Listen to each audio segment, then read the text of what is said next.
Стопанството тоне, а државата ја губи битката во привлекувањето на странски инвестиции, алармира бизнис заедницата. Вела дека инфлацијата и цената на енергенсите се најсериозни ризици за работењето на компаниите во 2023. Бараат од државата нови финансиски мерки за облажување на кризата, зашто скапата индустријска струја и еден куп проблеми остануваат сериозна пречка во работењето на компаниите. Како главен конкурент за привлекување на странски инвестиции, и натаму останува Србија, но и земјите од соседството, велат бизнисмените, кои бараат од државата промена на стратегијата во привлекувањето на странски капитал, за наредниот период да не се соочиме со погубни политики. Србија, Бугарија, Романија, Турција, Северна Африка се големи конкуренти. Не навлегувам тука во геополитика, бидејќи некој може да мисли дека геополитиката има или нема влијание кон инвестирањето, но гледаме дека понекогаш може би повеќе геополитиката има перцептивно влијание, а не е толку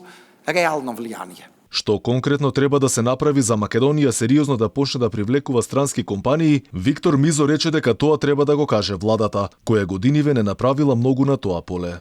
Јас мислам дека подобро тоа прашање да го поставите кон тие што се задолжени да привлекуваат инвестиции. Ние само ги имаме реализирано нашите инвестиции тука, така да подобро тоа прашање на друго место да го поставите.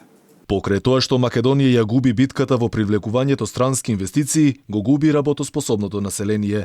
Причина за ова се повеќе фактори како што се лошите резултати во владењето на правото, административните бариери и така натаму.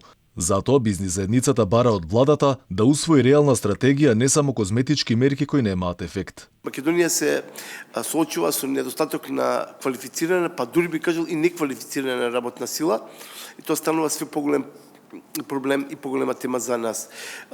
Секако за администрација е релативно полесно да се најде соодветен кадар, а за техничари и инженерски кадар е исклучително тешко веќе да се најде, и тоа сериозно не го посечуваат компаниите во индустријата. Причините за недостаток на работна сила е одлив на кадар во странство. Проблем во работењето на компаниите представува инфраструктурата. Нешто повеќе од 25% од компаниите опфатени со анкетата не се задоволни од македонските патишта, а 45% дале неутрален одговор. Инаку истражувањето е спроведено од 20 ноември до 10 декември годинава, каде биле опфатени компании од речиси сите региони во земјава.